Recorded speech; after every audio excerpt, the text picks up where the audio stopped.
ایک ایک چیز. پھر وراثت کے مسائل دیکھو یار, کہ محمد صلی اللہ علیہ وسلم تو امی تھے, لکھنا پڑھنا نہیں جانتے تھے, انہیں کیسے پتا چل گیا کہ بیٹے کا دگنا ہونا چاہیے, بیٹی کا آدھا ہونا چاہیے؟ اس لیے کہ بیٹے پہ خرچے زیادہ ہیں. عرب تو بیٹی کو ایک کوڑی نہیں دیتے تھے. ایک طرف غلو یہ تھا کہ بیٹی کا وراثت میں حصہ نہیں ہے, دوسری طرف انگریز نے بیٹی اور بیٹے میں کیا کر دیا؟ بولو بھائی, برابری. اور اپنے لحاظ سے بڑے فنٹر گیری کے, یار ہم نے عورت کو مرد کے برابر کر دیا. برابر نہیں کیا, مرد سے بہت پیچھے دھکیل دیا آپ نے. کیسے دھکیل دیا؟ بس یہ بیان کر کے میں اپنی بات ختم کرتا ہوں. دیکھو, ایک آدمی کا انتقال ہوتا ہے, وہ مر گیا, بیوہ بھی نہیں ہے کوئی, اس کا ایک بیٹا اور ایک بیٹی, اور وراثت چھوڑی اس نے کتنی؟ 3 لاکھ روپے. اسلام کہتا ہے 2 لاکھ بیٹے کو دو, 1 لاکھ بیٹی کو. بظاہر ظلم ہے کہ یار وہ بھی تو بیچاری اتنا ہی حصہ, یعنی وہ بھی تو اتنی, ایسے ہی رشتہ تھا نا جتنا اس کا ہے. لیکن اسلام اس 2 لاکھ مرد کو دے کے اس پہ خرچے 4 لاکھ کے ڈال رہا ہے, ٹھیک ہے نا, اور بیٹی کو 1 لاکھ دے کے خرچہ اس پہ 1 روپے بھی نہیں ڈال رہا. اس لیے کہ بیٹی کی جب شادی ہوگی تو شادی کے موقع پہ مہر کا خرچہ کس کے ذمے ہوگا؟ اس لڑکی کے ذمے ہوگا, اس کے شوہر کے ذمے ہوگا. پھر شادی کے موقع پہ دعوت ہوتی ہے, بارات کا اسلام میں تصور نہیں ہے, وہ دعوت کو ولیمہ کہتے ہیں. وہ ولیمے کا خرچہ کس پر ہوگا؟ ارے بولو یار جلدی جلدی. پھر آپ لوگ بھول جاتے ہو, جب شادی ہونے کا ٹائم آتا ہے نا, بھول جاتے ہو آپ. پھر باراتوں میں جا رہے ہوتے, کھا رہے ہوتے, طبیعت سے پھوڑ پھاڑ کے آتے ہو, پھر بیان سن رہے ہوتے میرا بارات کے خلاف, اس کو پھوڑ پھاڑ کے آتے ہو طبیعت سے. تو وہ ولیمے کا خرچہ کس کے ذمے ہے؟ شوہر کے. پھر لڑکی رخصت ہو کے شوہر کے گھر جائے گی, گھر پرووائڈ کرنا کس کے ذمے ہے؟ شوہر کے. فقہا کہتے ہیں عورت 1 کروڑ روپے کی بھی مالک ہو نا, اربوں خربوں کی بھی مالک ہو, اور شوہر کے پاس دھیلا بھی نہیں ہے, پھر بھی اس کے سارے خرچے کس کے ذمے ہیں؟ شوہر کے. وَعَلَى الْمَوْلُودِ لَهُ رِزْقُهُنَّ وَكِسْوَتُهُنَّ بِالْمَعْرُوفِ, قرآن کے الفاظ ہیں کہ بچے کی ماں کا سارا خرچہ کس پر ہے؟ بچے کے باپ پر ہے, شوہر پر ہے, عورت کے. اور اس پر چاروں ائمہ کا اتفاق ہے. یعنی اسلام میں جتنے فرقے, جتنے مسلک ہیں نا, کوئی ایک بھی اس سے اختلاف نہیں کرتا, اس پہ سب متفق ہیں کہ عورت ارب پتی بھی ہوگی تو گھر پرووائڈ کرنا کس کی ذمہ داری ہے؟ شوہر کی. گھر میں جتنا سامان ہوگا ضرورات زندگی کا, وہ کون کرے گا؟ شوہر کرے گا. اس کے جو ابا سے 1 لاکھ ملے تھے وہ ایز اٹ از اس کی پاکٹ میں, بولو نا بھائی, موجود ہے. آگے ڈیلیوری, اس کا سارا خرچہ کس کے ذمے ہے؟ شوہر کے. بچے کا سارا خرچہ کس کے ذمے ہے؟ اس کی پڑھائی, اس کو کھلانا. فقہا بیان کرتے ہیں کہ لا یشارکہ فیہ احد, ابا کے ساتھ بچے کے نان نفقے میں کوئی بھی شریک نہیں ہے. یعنی ابا کے علاوہ کسی پہ بھی نہیں ہے یہ خرچہ, نہ بھائی پر, نہ ماں پر, نہ دادی, نہ دادا, نہ نانی, نہ نانا. ٹوٹل آپ کے 14 بچے ہوں, سارا خرچہ کس پر ہے؟ بولو نا بھائی, باپ کے اوپر ہے. تو وہ 1 لاکھ اس کے ابھی تک جیب میں پڑے ہوئے کہ نہیں پڑے ہوئے؟ پھر آگے کے درجنوں مسائل ہیں سارا. تو اس کے 1 لاکھ سے یہ ہوگا کہ اگر یہ نصاب کے برابر پہنچ رہے تو زکوٰۃ واجب ہے, وہ بھی اسی کے فائدے کے لیے, آخرت میں ذخیرے کے لیے. سمجھ میں آ رہی ہے بات؟ اور شوہر کو اس کے مال میں ذرا بھی حق حاصل, بولو, نہیں ہے. وہ اپنی مرضی سے جہاں چاہے خرچ کرے, یہ اس کا پیسہ ہے. اب آتے ہیں وہ جو جس لڑکے کو 2 لاکھ روپے ملے تھے, اس کو کتنے ملے تھے؟ 2 لاکھ. اس کا کیا ہو رہا ہے بیچارے؟ اس نے شادی کی ایسی خاتون سے جس کو اپنے ابا سے 1 لاکھ ملے تھے, ٹھیک ہے نا, اور اس کو اپنے ابا سے کتنے ملے ہیں؟ 2 لاکھ. وہ 1 لاکھ لے کے آئی. سب سے پہلے مہر کا خرچہ. یہ تو آج کل 10-20 ہزار مہر ہیں اونے پونے, ورنہ مہر اسلامی تاریخ میں بہت ہوا کرتے تھے. سب سے پہلا خرچہ کیا ہوگا؟ مہر کا. جہاں جن کنٹریز میں انگریزوں کا اثر نہیں رہا نا, یا ہندوؤں کا ساتھ اختلاط نہیں رہا, آج وہاں عورت کا مہر بہت زیادہ ہوتا ہے. ہندوستان میں مہر کم ہو گیا, پاکستان میں کم ہو گیا, لیکن آپ قبائلی علاقوں میں جاؤ نا جہاں گوروں نے حکومت نہیں کی, وہاں مہر ٹھیک ٹھاک. افغانستان میں جاؤ, وہاں حکومت کی کوشش تو بہت کی ہے مگر حکومت کی نہیں. وہاں عورتوں کا مہر بہت زیادہ ہے. مرد کا بیڑا غرق ہو جاتا ہے بیچارے کا. دکانیں بک جاتی ہیں, پھر شادی ہوتی ہے, وہ مہر مانگتے ہیں. مہر کیا ہے؟ عورت کو تحفظ, کہ کل چھوڑ دیا تو فری میں دیکھو, فری کی چیز کو چھوڑنا 2 منٹ میں آسان, 8-8 10-10 لاکھ کم سے کم مہر ہے وہاں. اس کا فائدہ یہ ہوتا ہے کہ آپ نے اس وقت تو جان جوکھوں میں ڈال کے اپنی پراپرٹی بیچ کے شادی کر لی, اس کے بعد یہ نہیں ہوگا کہ آپ اگلے دن اس کو چھوڑ دیں, کیونکہ طلاق کی صورت میں مہر بہرحال واجب الادا ہو جاتا ہے. کیونکہ طلاق سے پہلے تو عورتیں اکثر مہر مانگتی نہیں ہیں کہ چلو میاں تم ہم بھی خرچ کر رہے ہو, مانگ لیں تو ان کا حق ہے, لیکن طلاق کے بعد تو فوراً ادائیگی. تو ایک تحفظ ہے نا اسلام نے دیا ہے عورت کو کہ بھئی طلاق کا اختیار تو تمہیں ہے, لیکن طلاق کو تمہارے لیے کیا بنا دیا ہم نے, مشکل. کیونکہ دوبارہ شادی میں پھر 18 لاکھ, پھر 20 لاکھ, پھر تو اور مشکل ہو جائے گی. کنوارے کی تو پھر بھی لوگ دلچسپی ہوتے ہیں کہ دفعہ طلاق دے دی پھر تو ڈبل مہر مانگ رہے ہوتے ہیں. ابے تو نے اس کو دیے گا, ہماری بیٹی کو بھی کل دے سکتا ہے, 25 لاکھ لکھ دے تو. ٹھیک ہے نا, ایسا ہو رہا ہے معاشرے میں, اور یہ حق بنتا ہے لڑکی والوں کا. بھائی ہمیں کیا پتا, آپ ایک کو چھوڑ چکے ہیں, پتہ چلا کہ کل اس کو بھی چھوڑ دیں, تو کچھ چھوڑیں تو کچھ ہو تو صحیح اس کے پاس. تو اب وہ بیچارے جس کو 2 لاکھ روپے ملے تھے, وہ جب شادی کرے گا تو مہر میں ہی 2 ہو سکتے ہیں نکل جائیں اس کے.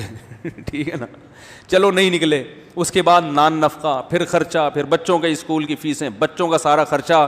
تو اسلام نے اس کو 2 دے کے لیے کس سے, لیے 2 کروڑ روپے اس سے, اور عورت کو 1 لاکھ دے کے اس پہ ذمہ داری کچھ بھی نہیں ڈالی سوائے زکوٰۃ اور قربانی کے. وہ بھی نصاب تک اگر مال پہنچ رہا, وہ بھی اس کا حق ہے کہ وہ عبادت کرنے کا تو اس کا بھی دل چاہتا ہے نا. تو کیسا اعتدال. اور پھر مرد پہ یہ ذمہ داریاں ڈال کے پھر عورت کو اتنا حکم دیا ہے کہ جب یہ مکھنچو اتنا تم پہ خرچ کر رہا ہے تو تھوڑا سا اس کی اطاعت کر لو. تم غلامی نہیں کرو, اطاعت کرو. اطاعت الگ چیز ہے, غلامی الگ چیز ہے. فرما بردار بن جاؤ اس کا. اس سے کیا فائدہ ہوتا ہے, دونوں کا رشتہ مضبوط ہوتا ہے. کیونکہ اگر مرد پہ اتنی ذمہ داریاں ڈال کے عورت کو کہے کہ تم نے ماننی نہیں ہے, تو کہے گا میں کو پاگل ہوں. صحیح ہے نا, میں گدھا بن کے سب کچھ کر رہا ہوں میں, اور چلے گی میری نہیں. تو اس سے رشتے کیا ہوں گے, ٹوٹیں گے. یہی وجہ ہے کہ انگریزوں کے ہاں شادیاں کامیاب بہت کم ہوتی ہیں. اب ہندوؤں کے بھی شادیاں ناکام ہونا شروع ہو گئی ہیں, کیونکہ کلچر ختم, چینج ہو رہا ہے. سب سے کم ڈیورس اور طلاق کا ریشو کس میں ہے, مسلمانوں میں. حالانکہ اسلام میں طلاق صرف زبان سے ادا ہو جاتی ہے, کتنی آسان ہے, پھر بھی ریشو بہت کم ہے. کچھ کوالٹیز ہیں اسلام کی جس کی وجہ سے نہیں ہو رہی. تو یہ بیلنس ہے یا نہیں ہے. اب گوروں نے کیا کیا, گوروں نے کہا نہیں جی ملے گی تو دونوں کو برابر ملے گی. وہ اسلام پہ بڑے اعتراضات کیے انہوں نے. ان کے جو اسکالرز گزرے ہیں کہ اسلام نے عورت کو پیچھے رکھا ہے, آدھی وراثت دی ہے, ظلم کیا عورت کے ساتھ. لیکن کیا ہو رہا ہے کہ بس میں میاں بیوی جا رہے ہیں تو کم بخت مکھنچو اپنی بیوی کا کرایہ دینے کے لیے بھی تیار. انگریزوں کو مکھنچو کا مطلب نہیں پتا, وہ سمجھیں گے مفتی صاحب ہماری تعریف کر رہے ہیں. کیونکہ امریکہ میں, یورپ میں بھی بیان سنا جاتا ہے, تو میرے دوست وہاں کہتے ہیں یار مفتی صاحب بعض دفعہ ہم گوروں کو سنا رہے ہوتے ہیں, وہ بولتے ہیں ہماری برائیاں, تو آپ پلیز ایسی نیگیٹیوٹی معاشرے میں نہ پھیلائیں. بعض دفعہ مجھے اس ملک میں سفر بھی کرنا پڑتا ہے, تو یہ سب چیزیں ہوتی ہیں نا, تو اچھی تو ان کو کیا پتا مکھنچو کسے کہتے ہیں. ان کے یہاں ہوتے ہی نہیں ہے. ٹھیک ہے, وہ یعنی ان کے یہاں ان کے حساب سے نہیں ہوتے, ہمارے حساب سے تو ہو سکتے ہیں, ان کے حساب. تو وہاں کیا ہو رہا ہے کہ آپ نے پورا حق دے دیا, لیکن بس میں سفر ہو رہا ہے تو کرایہ بیگم اب چائے بھی اپنے خرچے پہ پی رہی ہے یار گھر میں. تو بیگم اور میاں کا رشتہ بھی ختم. اس لیے کہ عورت کہتی ہے کم بخت, جب میں نے بھی بچوں کو آدھا کھلانا ہے, آدھا تو نے کھلانا ہے, اور خرچہ بھی میرا, تو ایک ڈھیلا اٹھانے کے لیے تیار نہیں ہے, تو میں تیری کیوں مانوں. ہے بھائی, میں تیری بات کیوں, میں اپنی آزاد زندگی گزاروں گی. اور میاں کہتا ہے جب تو آزاد ہے تو میں بھی آزاد ہوں. پھر ڈاکیومنٹس میں تو وہ میاں بیوی ہوتے ہیں, لیکن ایسے نہیں ہوتے جیسے ہماری مائیں اور ہمارے باپوں نے زندگی گزاری ہے. ساری زندگی کیسے محبت سے زندگی گزارتے رہے نا ہمارے ماں اور ہمارے باپوں کو. دیکھو نا ہماری ماؤں کو اور ہمارے باپوں کو کیسے زندگیاں گزاری ہیں انہوں نے, لڑ مڑ کے بھی پھر سلو کر کے بیٹھ جاتے ہیں. اس لیے کہ عورت کو پتا ہے بھائی اتنا خرچ کر رہا ہے میرے اوپر, اور میاں کو پتا ہے یار چائے تو یہی بنا کے پلاتی ہے, بچوں کو تو اسی نے پالا ہوا ہے. جب بچہ ہو جاتا ہے نا پھر آدمی کو بیوی کی قدر ہوتی ہے. 4 منٹ آدمی نہیں بچے کو پال سکتا, خدا کی قسم. ہمارے تو ہول سیل کے حساب سے ہے نا, ہمیں پتہ ہے بھائی, ہم سے نہیں اٹھا 2 منٹ گود میں چیپیں بے لے بھائی پکڑ یار. بچے زیادہ ہونے چاہیے لیکن فی الحال آپ رکھیں اس کو. ٹھیک ہے نا. تو آدمی بھی محتاج ہے بھائی, اس کو پتہ ہے بچے پالنے کے لیے مجھے بیوی سے بہتر, ان کی ماں سے بہتر کوئی نعمت نہیں. تبھی الٹی سی, تبھی میں نے ایک بیان میں کہہ رہا تھا نا, گھر سے باہر انسان کی بہت عزت ہوتی ہے. 4 ہوں گی بیویاں تو گھر میں بہت زیادہ ذلیل ہوگے معذرت کے ساتھ, ایک ہوگی تو تھوڑا کم ذلیل ہوگے, کوالٹی کا فرق ہے. ان میرڈ آدمی کی گھر میں عزت ہوتی ہے, ٹھیک ہے نا. وہ ذاتی مکان پہ میرا ایک بیان آیا تھا کہ ذاتی مکان نہیں ہوگا تو لوگ کہتے ہیں عزت نہیں ہوگی. بھائی گھر سے باہر تو عزت کسی اور بہت ساری چیزیں ہیں, گھر میں تو ویسے بھی عزت ہوتی نہیں. ایک ہوگی تو کم بے عزتی ہوگی, چار ہوں گی تو بہت زیادہ بے عزتی. کوالٹی میں اس کی کوالٹی اچھی ہوگی بے عزتی کی. بے عزتی اور ذلت کی جو کوالٹی ہے وہ چار کی صورت میں 4 گنا زیادہ اچھی ہو جائے گی. تو لیکن سب کچھ انسان برداشت کیوں کرتا ہے؟ بیوی کی الٹی سیدھی کڑوی کسیلی ناشکری باتیں سب. او بھائی اس کو پتہ ہے یار یہ بچوں کو پالنا میرا کام نہیں ہے, یہ یہی پال سکتی ہے. ماں تو جیسی تیسی ہو بھائی, اپنے بچے کے لیے تو وہی جنت. بچے کو بھی اس کی گود میں جو سکون ملتا ہے آپ کی گود میں نہیں ملتا.